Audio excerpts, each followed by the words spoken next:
Hello everyone, I am Ifra, hope you are doing well. So आज के video में हम पढ़ेंगे, पहले हम यहाँ पे हेडिंग लिखते हैं कंबाइन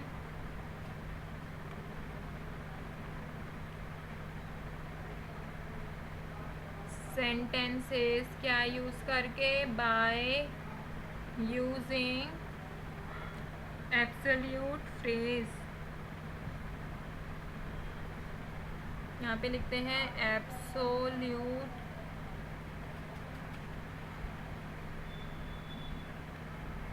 फ्रेज। ठीक है, एब्सोल्यूट को फ्रेज करके हम दो सिंपल सेंटेंसेस से एक कंबाइंड सेंटेंस कैसे बनाएंगे वो सीखेंगे।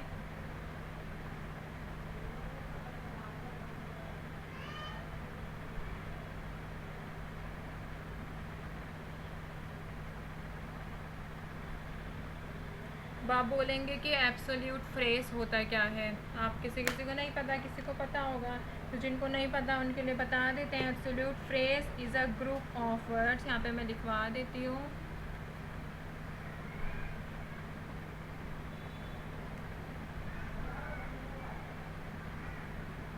एब्सोल्यूट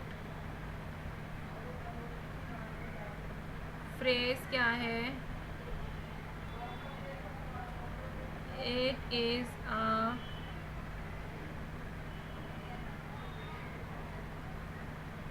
ग्रुप ऑफ वर्ड्स जो कि क्या करते हैं? that modify an entire sentence, an entire sentence। तो एब्सोल्यूट फ्रेज क्या होता है? एब्सोल्यूट फ्रेज क्या होता है? ग्रुप ऑफ वर्ड्स होता है, मतलब कि बहुत सारे वर्ड्स होते हैं, ग्रुप ऑफ वर्ड्स होता है जिसका काम क्या होता है? मॉडिफाई करना, इट मीन डिस्क्राइब करना पूरे सेंटेंस को। ठीक है,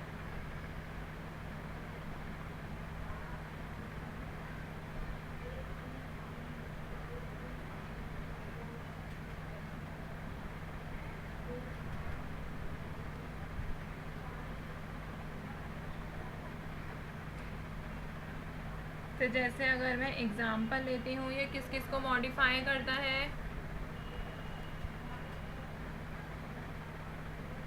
नाउन को, वर्ब को भी मॉडिफाई कर सकता है और इवन फ्रेज को भी मॉडिफाई कर सकता है। यहाँ पे मैं लिख रही हूँ ये मॉडिफाई इन तीनों को करता है। ठीक है,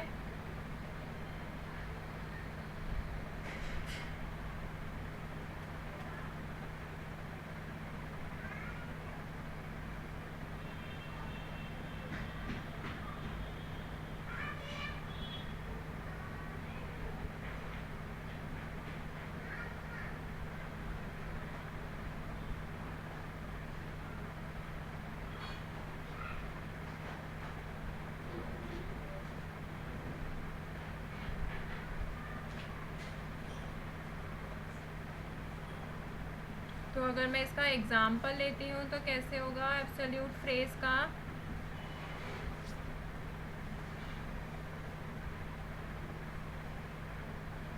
her hands were shaking, her hands were shaking मतलब उसके हाथ कांप रहे थे। शी गेव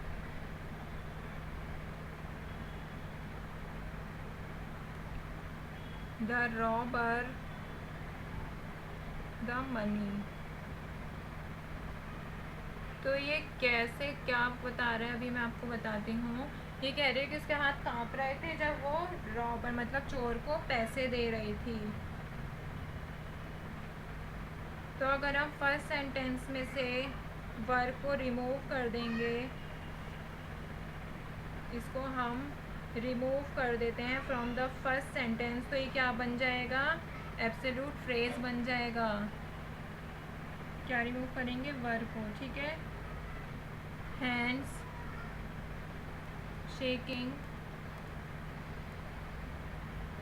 शी गेव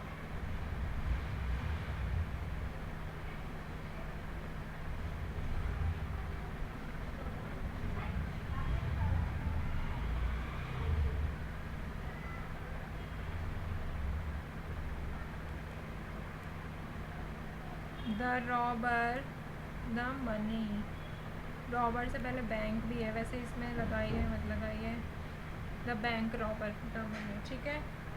तो इससे क्या हो गया, अगर हमने वर्क को रिमूव कर दिया इसमें से तो ये हमें क्या बता रहा है, ये सेकंड सेंटेंस को मॉडिफाई कर रहा है, इसको मॉडिफाई कर रहा है ये। तो hand shaking she gave the bank robber the money, तो ये क्या बन गया, अब क्या बना, ये एब्सोल्यूट फ्रेज बन गया। एब्सोल्यूट फ्रेज क्या था, नाउन को, वर्ब को या फिर पूरे फ्रेज को ये मॉडिफाई करता है, तो इसने मॉडिफाई कर दिया। अब हम आते हैं अपने मेन टॉपिक पर, जो कि क्या था,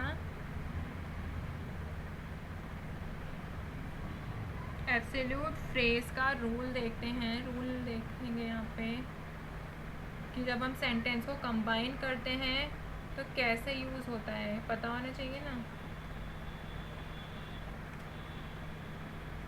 तो यहाँ पर रूल देखते हैं, पहले लिख लेते हैं। If subjects of both sentences are different, अगर सब्जेक्ट क्या है, डिफरेंट है, ठीक है, and intensity is not found,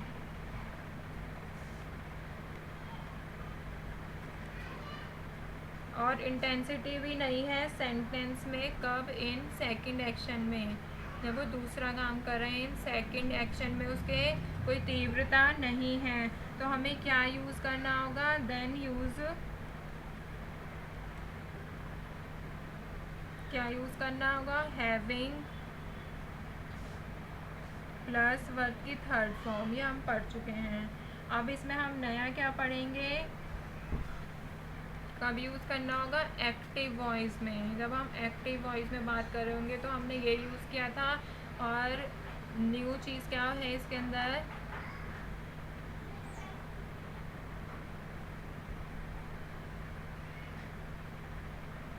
having plus verb की third form, sorry have been आएगा ना,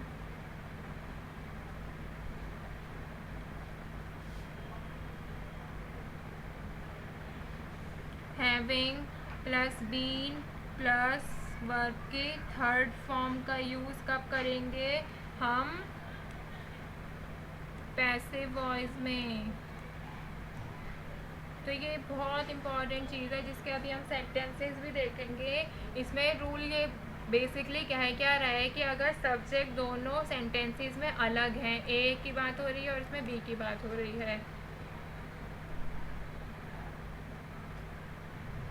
सब्जेक्ट क्या है, अलग, इंटेंसिटी भी नहीं है सेकंड एक्शन में, तो हमें क्या यूज़ करना होगा, हैविंग प्लस वर्ब की थर्ड फॉर्म, अगर एक्टिव वॉइस में बात कर रहे हैं। अगर हम पैसिव वॉइस का यूज़ करेंगे तो हैविंग के साथ क्या ऐड कर देंगे, बीन ऐड कर देंगे, बाकी सेम ही रहेगा। तो अभी हम इसके देख लेते हैं एग्जाम्पल्स। तो एग्जाम्पल नंबर 1 अगर मैं देखती हूँ, the sun rose, sorry rise आएगा यहाँ पे, the sun rise, the fog disappear. तो ये सेंटेंस क्या लिखा है मैंने, the sun rise the fog disappeared.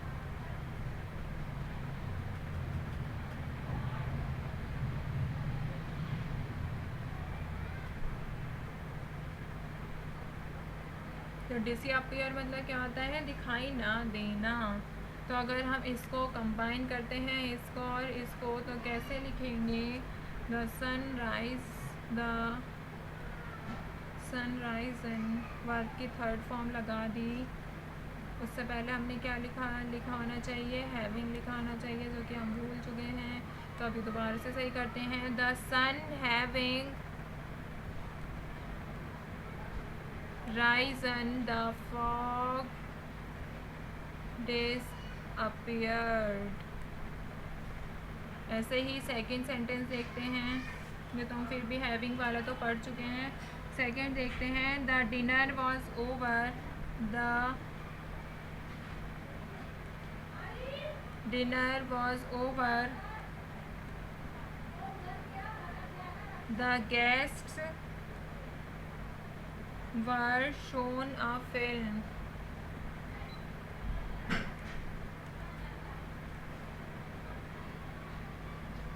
तो इस सेंटेंस में क्या है, the dinner was over, the guest were shown a film.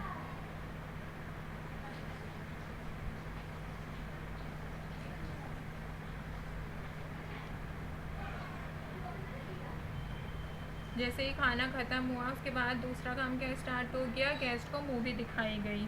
तो इस सेंटेंस को अगर आप देखेंगे, सेंटेंस नंबर 1 और सेंटेंस नंबर 2 को अगर हम कंबाइन करेंगे तो इसमें क्या है,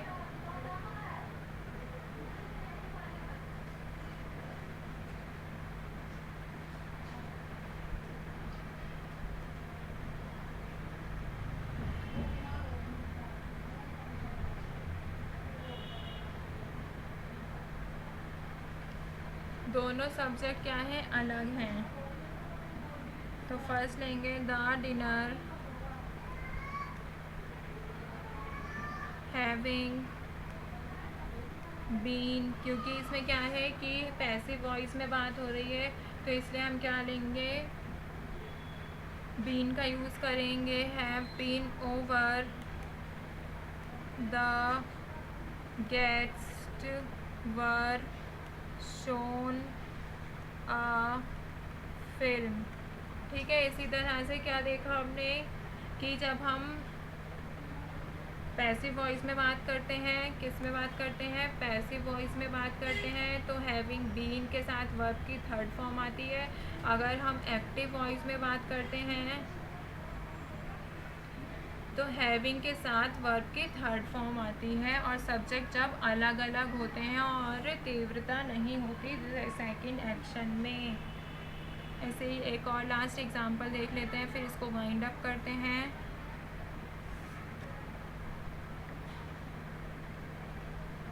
the course was revised, the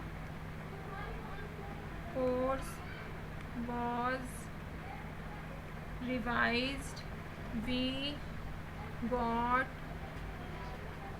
preparatory holidays।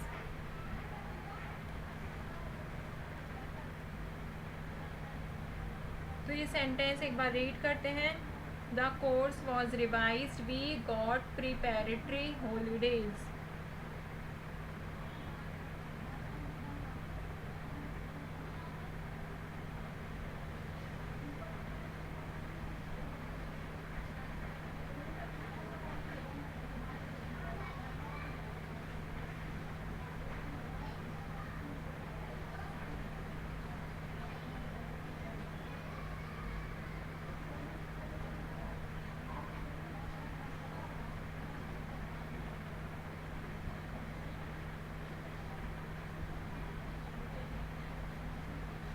तो इसमें आप देखेंगे दो सेंटेंसेस हैं, सिंपल सेंटेंसेस हैं। इसमें क्या कह रहा है कि कोर्स जो है वो रिवाइज हो गया था और हमें मतलब प्रिपरेशन के लिए छुट्टियां मिली थी। ठीक है, तो इसमें हम कैसे लिखेंगे, the course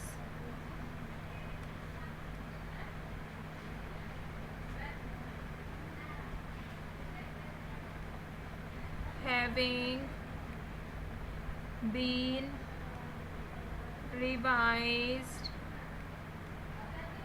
we got preparatory holidays।